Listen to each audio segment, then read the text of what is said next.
Reka tubashimire mwebwe mwese mudahwema kubana natwe uko bukeye nuko bwije. Ego aho muri mu mpande enye z'igihugu, ndavuga ntara enye z'igihugu cy'u Rwanda ndetse n'umujyi wa Kigali ya gatanu na diaspora ya gatandatu. Babwire ngo mwebwe mwese mwumva ikinyarwanda cyangwa se ururimi tuvuga. Imana ibaho umugisha. Babwire ngo nimukomere kandi mube maso. Ahari kurira kwararira umuntu ninjoro ariko bwacye mu gitondo impundu zikavuga. Nkuzaniye inkuru, nkuzaniye n'amakuru, nkuzaniye amakuru benshi batavuga, benshi batinya cyangwa se benshi badatunze. Ibi ngibi nimbikubwira ubitandukanye na bya bindi abantu bavuga, umwe atora inkuru hariya iyindi hariya, byo bita muri showbiz, ushaka kugira ngo ubone views. Ibi ntabwo ari views, mbonero no kubwira abantu ko ntabwo iyi YouTube channel nayishyizeho kugira ngo nkunde mbeho, nayishyizeho kugira ngo mvuge ubutumwa bwiza aho biri ngombwa abantu bamenya amabanga n'imigambi y'abadayimoni, imikorere y'imbaraga z'umwijima, ariko kandi banamenye n'inzira banyuramo kugira ngo ubwami bw'Imana bubegere. Ngayo nguko ntago ndi butinde, mbafitiye amakuru ashingiye ku biriho biravugwa. Ni amakuru ashingiye ku biriho biravugwa akubiye mu ngingo esheshatu. Ingingo esheshatu cyangwa se zirindwi, ariko ajyanye n'ibi bintu biri gukorwa byo gutamba abantu ibitambo. Yego, niba mubyifuza mubinyereke muri commentaire. Ubutaha tuzavuge ku mabanga ya bamwe mu bo twasengeye bakoranaga nabo, bamenye amabanga, bamenye niba na ngombwa tuzanabazane bamwe muri bo babasobanurire uko gutambwa uko bigenda, ndetse tubabwire uko abantu babo ngabo baba bashaka imbaraga basambanya abakobwa, basambanya abakobwa b'amasugi, bagamije kugira ngo bubake ibyo nyembaraga byabo cyangwa se ibyo bidayimoni byabo, bakasambanya abakobwa b'amasugi, nubwo nabwo kandi babagamije kugira ngo barengere izo mbaraga zibarimo cyangwa se izo mbaraga bahashye. Ikindi, abandi bagasambanya cyangwa se bakisambanisha ku basore b'imanzi, bameze nk'ababafashe ku ngufu mu buryo bumwe cyangwa ubundi. Abandi bagasenya ingo nzima zikagenda burundu mu cyimbo cy'izabo, bagasenya ingo nzima zikagenda burundu mu cyimbo cy'izabo. Ubu hari ingo nyinshi zasenyutse mu byita ibyago byo gusenya urugo, nyamara mu barubanagamo hagati y'umugabo n'umugore harimo umwe batambye bagatwara inyenyeri y'urushako rwe, bibaviramo gusenya byinshi. Nimudukundira tuzabaha amakuru y'ibyo bakora bakoresheje cyangwa se bakoreshejwe n'izo mbaraga mbi zabo bacishije. Ariko dore zimwe mu nyenyeri bibandaho iyo batwara, ndashaka kuvuga inyenyeri bibandaho iyo batwara. Hari inyenyeri yitwa iy'ubwenge ku bana no kugera kure kwabo. Inyenyeri yitwa iy'ubwenge ku bana, ubwenge ku bana, umwana wawe bakamutwara inyenyeri yo kwiga, inyenyeri yo gutsinda, inyenyeri yo kuzagera kure, iyo bakayitwara, bakayijyana. Abo bantu ntago boroshye, ndashaka kuvuga ibintu bikomeye. Ndabona nza kugaruka kuri aba bantu bari kugenda batambwaho ibitambo. Icya kabiri, batwara inyenyeri y'urugo ruzima, urugo ruzima bagatwara umwe cyangwa mwembi, bugacya rusenyuka. Iyo ni inyenyeri ya kabiri. Inyenyeri ya gatatu, ibwo ndavuga inyenyeri bibandaho ni nyinshi, ni inyenyeri y'imikorere mu bucuruzi, ugahora usubira inyuma, ugashonga nk'isabune. Abandi ibihombo bidasobanutse bikarangirira muri za cyamunara, cyangwa ukisanga ahandi mu buryo bumwe cyangwa se mu bundi, nawe ahantu tumva ko mu by'ukuri wakwisanga. Inyenyeri ya kane bibandaho ni inyenyeri yo kuramba mu kazi gasanzwe no kuzamurwa mu ntera muri ko nyine muri ako kazi. Ukabona umuntu w'umuswa mu byo mukora cyangwa mu kazi mukora, ahora azamuka rimwe na rimwe agahabwa n'intebe yo ituma akuyobora, maze ukavangirwa koko, akakuvanga yivuye inyuma, wari umuhanga ukitwa umuswa burundu mu bandi, akaba ari wowe uhinduka umuswa. Ahubwo icya gatanu, inyenyeri ya gatanu batwara ni inyenyeri yitwa inyenyeri yo kwamamara no gukoreshwa ibitangaza bizima byera bivuye ku Mana, ahubwo hakamamazwa ibya pirate by'abadayimoni byihishemo amacenga asa n'umucyo ariko ari umwijima musa. Iki kintu gucya abantu batakimenya di. Iyi nyenyeri rero yo kurama abenshi bagapfa amarabira cyangwa impanuka, ubu basigaye bazi no gukoresha zimwe mu ndwara zizwi zidakira.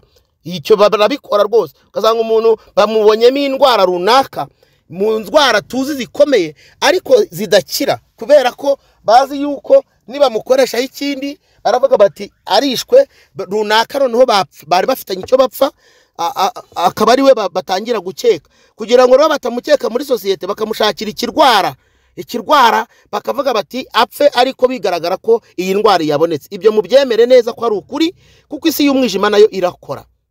Cya gatandatu ni inyenyeri yo kuzamura imiryango. Inyenyeri yo kuzamura imiryango, inyenyeri yo kuzamura imiryango, imiryango yawe, umuryango wawe ugasanga wahagurukanye viziyo yo kuzamura umuryango wawe. Iyo nyenyeri bakayiraha, nyuma y'iminsi ukazumva no kwita kuri bene wanyu ntacyo bikimaze. Ibyo wakabaye ubakorera ahubwo ukabikorera bo hirya ya bene wanyu. Bene wanyu bo bakajya babwirwa amakuru y'ubutunzi bwawe mu makuru, ariko bo ntacyo bwabamariye. Iki ni ikintu abantu batajya bamenya. Iyi nyenyeri barayitwara, baranayiba cyane, umuntu ugasanga baramupayuye, ameze nk'aho nta kintu kimariye umuryango, ntacyo acyitaho, agata urugo rwe, ugasanga aratanga amafaranga, agatanga imigati, akagurira imigati hariya ariko iwe atawugura. Ni urugero ntanze, icyo ni ikintu gitoya, ariko ako ni akantu gato cyane. Hari ibindi binini cyane bikomeye mukwiye kumenya. Bantu b'Imana mukanguke, ndimo mbaburira kandi ndimo nyobowe n'umwuka w'Imana. Icya karindwi ni inyenyeri y'igikundiro. Inyenyeri y'igikundiro, inyenyeri y'ikibengukiro, inyenyeri yo kugira amahirwe yo kuva hamwe ukajya ahandi. Barazijyana, ibyawe bigahororomba ndetse bikanazima burundu, ukajya wibaza ngo hariya bakoresheje iki, ko nzi ko ntacyo bandushaga. Icyo bakoresheje rero nta kindi, ni ukugutwara inyenyeri yawe, ni ukugutwara iyo nyenyeri bakayijyana, kandi baba bazi ibyo barimo bakora, babazi ibyo barimo gukugira.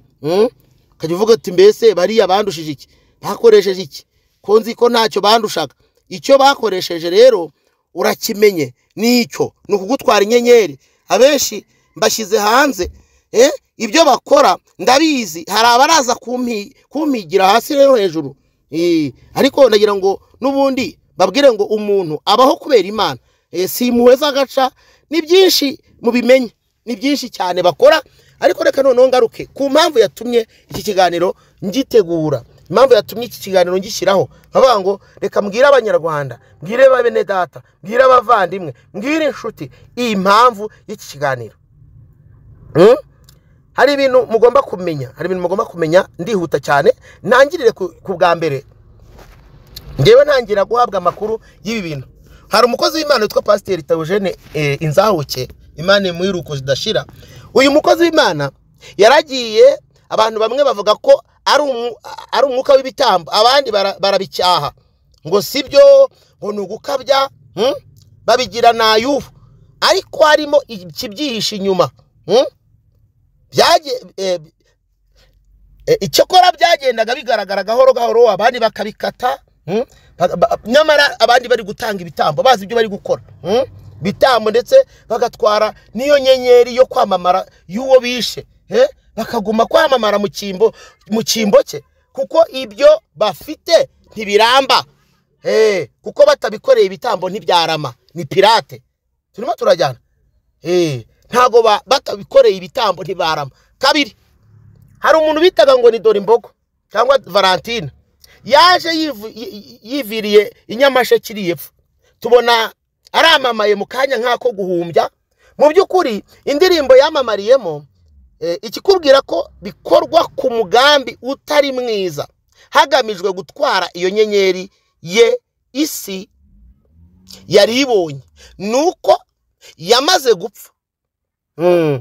Na za ndirimbo ze bavugaga ngo yamamayemo, bavugaga ko arizo zisetsa zikabaruhura, ngo zinakunzwe zigahita zihagarikwa.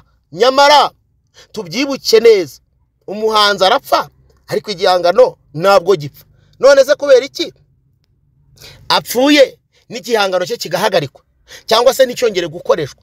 Ni ukubera ko uyu muntu rwose kibikwereka ko hari impamvu y'uburyo ki, cyangwa se impamvu itagetinzwe ibi bintu.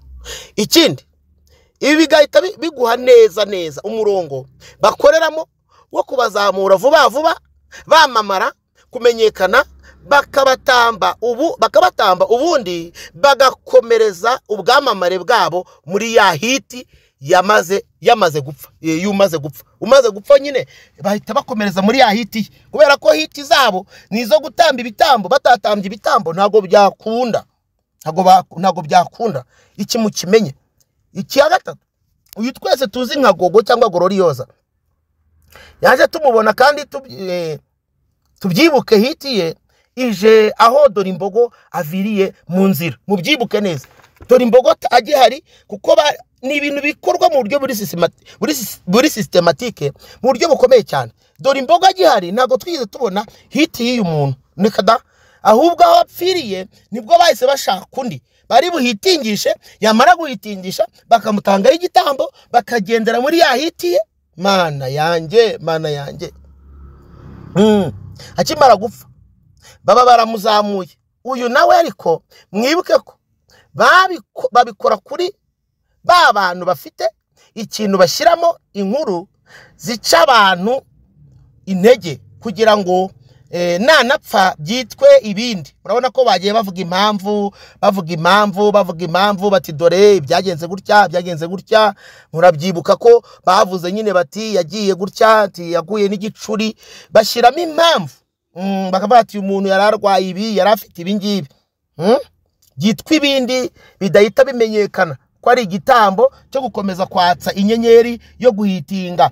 Byaba bajya kuzimu bihisha ahatandukanye, bagamije kudata agaciro kabo, nyamara bangije benshi, bangije ubuzima bwa benshi, bangije societe. Ibi bintu mubyumve cyane nshuti zanjye. Icya kane, ubu mu minsi mike cyane muraza kubona undi cyangwa abandi bagiye kuzamura hejuru iriya mu kirere cyo guhitinga, ariko muzitegereze murebe, muzasanga uwo bazamuye n'ibyo bamuzamuriye bidakanganye, ariko byanze bikunze haba hagomba kuboneka uwo bazategura gutwara nyuma y'undi, kandi akagenda yaramamaye kugira ngo yanyenyeriye ishobore gukomeza kwatsa iyo wiyita icyamamare, ariko abizi neza ko yamamaye binyuze mu gutamba cyangwa se mu bugambanyi, mu mugambi yahawe yisasira ibitambo n'amaraso y'abandi. Iki ni ikintu abantu badakwiye kwirengagiza. Reka mbabwire akantu gatoya ntaza kwibagirwa. Nge ndi Uganda, nanjye nari impagendeye, Imana impagararaho. Icyo gihe aho narindi ndabyibuka, hari umukozi w'Imana witwa Pastor Selemani Bizimana, yarabibonye, twari kumwe, nitura hasi. Aho ni naho naherewe iyi message, ngenda menya amabanga yaba bakorana n'abarozi mu gutamba ibitambo.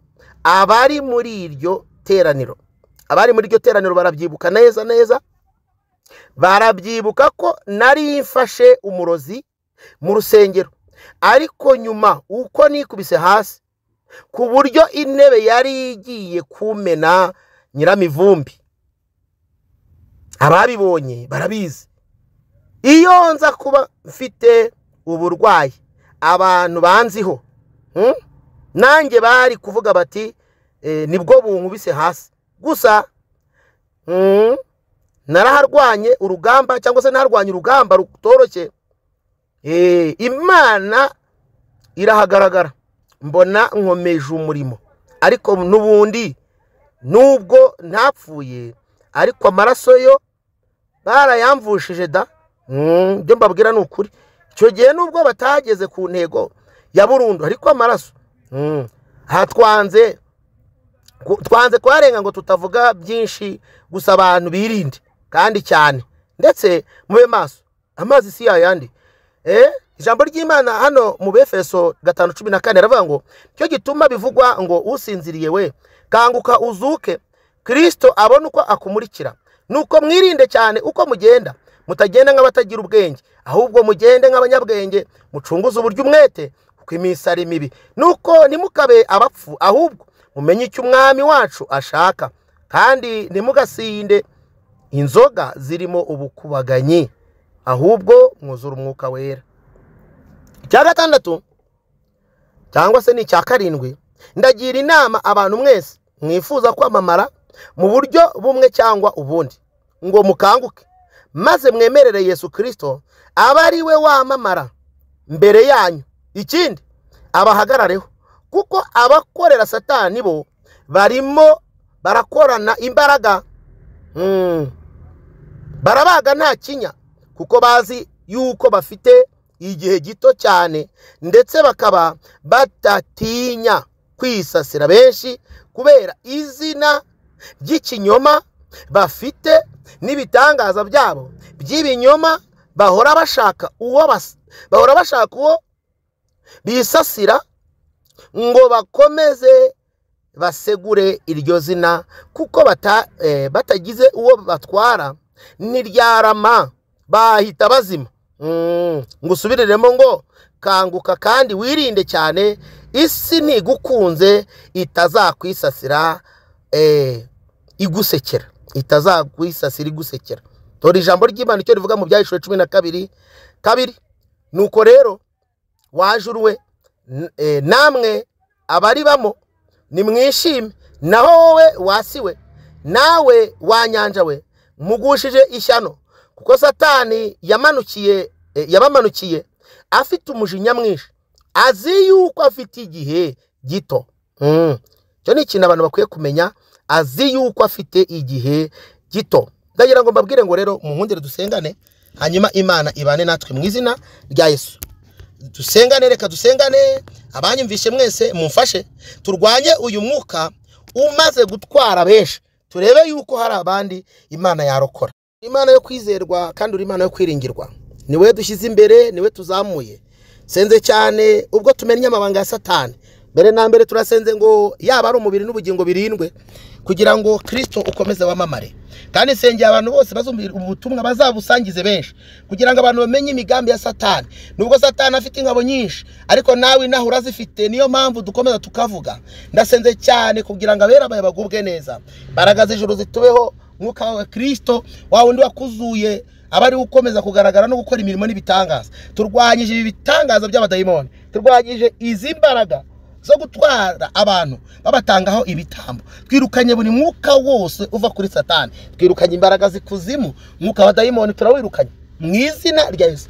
Ndasenze kandi ngo bigende neza, ukomeze kwiyubahisha no kwigaragaza. Icyubahiro ni kibi cyawe, icyubahiro nigikomeze kugaragara, wiheshe icyubahiro kandi uboneke muri byose. Ndagushimiye kubyumvisha byakiriye. Icyubahiro ni kibi cyawe nonaha n'iteka ryose mu izina rya Yesu, amen. Ndabashimiye mwese mwankurikiranye, ndabashimiye kubw'urugamba tugiye kurwanana, ndabashimiye ko tugiye gufatanya twese kurwanyira icyubahiro cy'Imana, ndabashimiye ko tugiye gufatanya kuzimya uyu muriro urimo abadayimoni, imigambi kuzimu igata agaciro. Ndabashimiye ko mugiye gukora subscribe, abatarayikora abandi mushireho commentaire, mutubwire ibi bintu uko mubyumva. Hari n'abandi bashobora kuba bafite ubuhamya bwabyo, ni mutubwire amakuru yabyo. Turashaka ko uyu mwuka tuwima inzira, iyi nzira y'abadayimoni tukayisiba, Uwiteka agahabwa icyubahiro. Umuntu wese unyumva nagerageze kurwana ku cyubahiro cy'Imana, cyangwa se ku izina rya Kristo yamenye. Ukunda Imana, hari n'abandi bantu batari banakizwa rwose, ariko bazi neza imikorere y'izi mbaraga. Ndabahendahenze, nimwirangara nimumfashe, hanyuma iki kiganiro mugisangize benshi kandi like na commentaire zanyu ibyo mutubwira turabisoma tukanabyitaho cyane. Imana ibaho umugisha. Cyokora nabonye hari abantu nyine niba ari babandi tuba tuvuzeho baza batukana, ariko namwe tuzajya tubasengera kuko twebwe dufite inshingano yo kubasengera, ntabwo dufite iyo gutongana no guhangana, kuko Uwiteka ntabwo ibyo ari byo yatwemereye ntabwo ari byo yaduhamagariye. Twahamagariwe gukorera Imana kandi ntituzacogozwa n'amakuru ya bene abo ngabo bakora ibyo bashaka cyangwa bakabikora nkana bagamije gusenya umurimo w'Imana. Imana ibaho umugisha. Turi kumwe, mwari kumwe nanjye, ndabakunda. Ni Pastor Moise Sindayigaya. Shalom shalom, nimugire umugisha. Ibiganiro byacu nakagaruka, turi kumwe.